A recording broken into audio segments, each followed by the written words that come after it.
এখন আমি আপনার সাথে কথা বলছি, আপনি জি জি হ্যাঁ ঠিক আছে ঠিক আছে, বুঝলেও ঠিক আছে, না বুঝলেও ঠিক আছে, ঠিক আছে।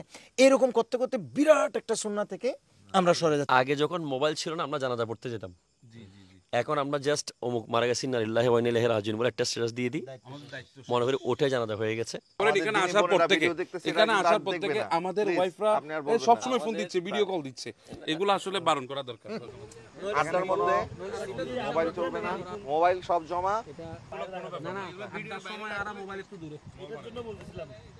আসসালামু আলাইকুম ওয়া রাহমাতুল্লাহি ওয়া বারাকাতুহু। কেমন আছেন সবাই? আলহামদুলিল্লাহ আমরা সবাই ভালো আছি। আমরা অনেকদিন যাবত প্ল্যান করছিলাম যে আমরা ব্যস্ততার ফাঁকে কোথাও এক জায়গায় আমরা একসাথে মিলিত হব। তো অনেক দিন পরে আমরা একসাথে এক জায়গায় মিলিত হয়েছি আলহামদুলিল্লাহ, এবং মাশাআল্লাহ আমরা খুব ভালো সময় স্পেন্ড করছি। তো ভাবলাম যে আপনাদের সাথে আমাদের এই সময়টা শেয়ার করি।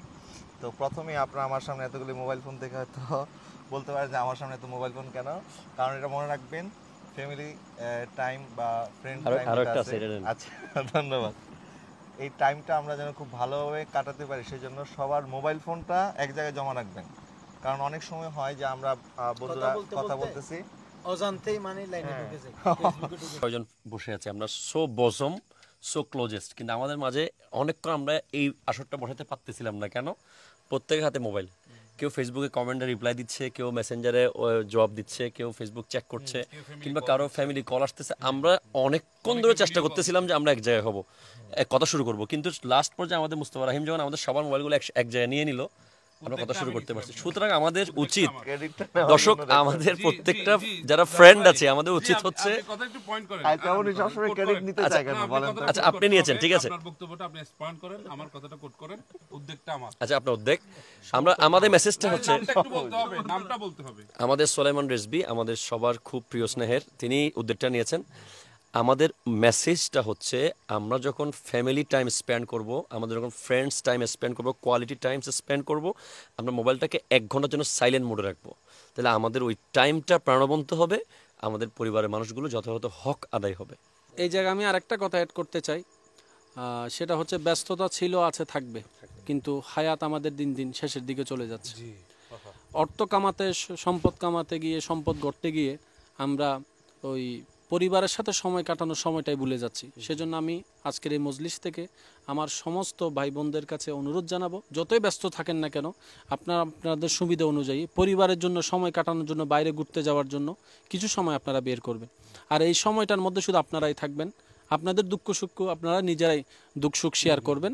এখানে আপনারা বাহিরের কোনো, এমনকি মোবাইল পর্যন্ত আপনারা সাথে রাখবেন না। হ্যাঁ, ইমার্জেন্সি মানুষের সুবিধা অসুবিধা থাকতে পারে, সেক্ষেত্রে আমি মনে করি প্রত্যেকটা পরিবারে একটা ইমার্জেন্সি সিম থাকা দরকার। এই নাম্বারটা ফ্যামিলি মেম্বারের কাছে থাকবে।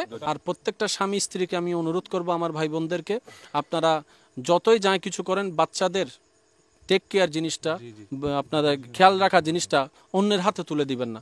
আপনারা যতটুকু পারবেন আপনারা ব্যস্ত সময়ের মধ্যে বাচ্চাদেরকে একটু সময় দিবেন, আদর করবেন, মায়া করবেন। কারণ অন্যরা 10 ঘন্টা করা আর মা বাবা 10 মিনিট করা এটা কখনো সমান হতে পারে না। সেজন্য আমি অনুরোধ করব, একটু ঘুরতে যাবেন, পরিবারকে সময় দিবেন, স্বামী স্ত্রীকে সময় দিবেন, স্ত্রী স্বামীকে সময় দিবেন। এখন যে পরিবেশ সেটা হচ্ছে ছেলেদেরকে ভয় লাগানো, সন্তানদেরকে ভয় লাগিয়ে শাসন করে মানুষ করার সেই সুযোগটা, সেই যুগটা এখন বর্তমানে নেই। আমাদেরকে এখন করতে হবে কি, সন্তানদের খুব ক্লোজ হতে হবে, তাদের অন্তরে কি চলছে, হ্যাঁ ফ্রেন্ডলি ভাবে তাদের অন্তরে কি চলছে, তারা কি চাচ্ছে, তাদের অনুভূতি কি, তারা কি ব্যক্ত করতে চাচ্ছে, এগুলো আমাদেরকে শুনতে হবে। এখন আপনি শাসন করে, মায়ের ভয় লাগিয়ে, আপনি বেতের আঘাত করে আপনি কোনোদিন সন্তানদেরকে মানুষ করতে পারবেন না। তাদেরকে আদর ভালোবাসা দিয়ে মানুষ করতে হবে। এই আদর ভালোবাসা দিতে গেলে মোবাইল ফোন থেকে দূরে থাকতে হবে।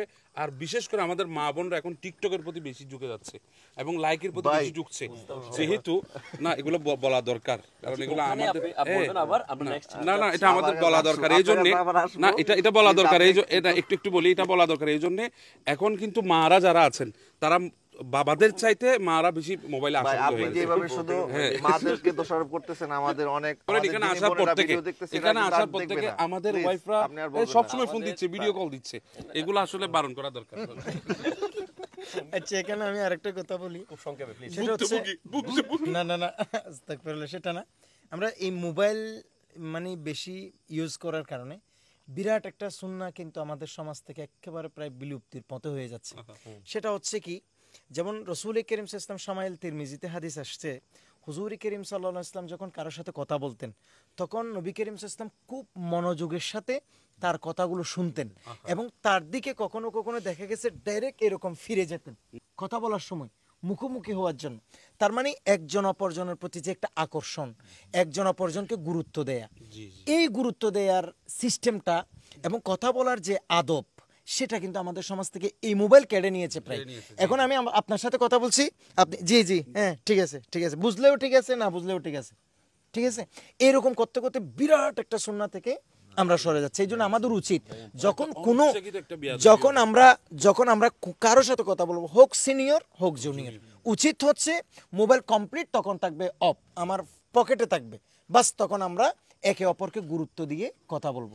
মুরব্বীদের সামনে কল রিসিভ করে কথা বলা, এটা ওয়ান কাইন্ড অফ ডিসমডেস্টির মধ্যে পড়ে যায়, যেটা আমি নিজে করে থাকি। আমি আমার বাবার সামনে কখনো কল ধরি না, যত ইম্পর্টেন্ট কল হোক আমি একটু করে উঠে গিয়ে অন্য জায়গায় এই কলটা ধরি। আমি মনে হয় এটা আদবের মধ্যে পড়ে।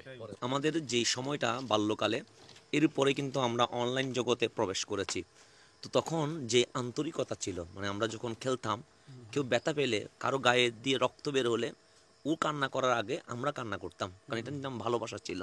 কিন্তু বর্তমান সময়ে যেমন আমরা হেঁটে চলে যাচ্ছি, আমার বন্ধু রাস্তায়, উনি দেখেছে আমাকে, কিন্তু যাওয়ার সময় কথা বলে নাই, ঠিক 2-3 ঘন্টা পর মেসেজ করেছে যে আজকে তোমাকে দেখলাম রাস্তায়, কিন্তু ও কথা বলছে কোথায়, চ্যাটে, কিন্তু আমাকে সরাসরি দেখেছিল।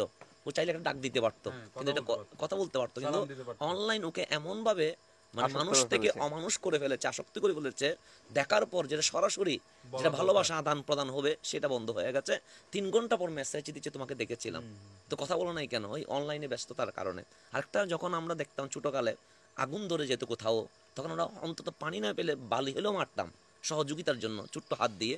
কিন্তু এখন আপনি মোবাইল আসার কারণে হাজারো মানুষ রয়ে গেছে, পাশে পানিও আছে, কিন্তু মানুষ লাইভ দিতে এত ব্যস্ত হয়ে গেছে, পানি মারার কথা সবাই ভুলে গেছে। এর কারণে লাইভ দিয়ে নিজেও মারা গেছে।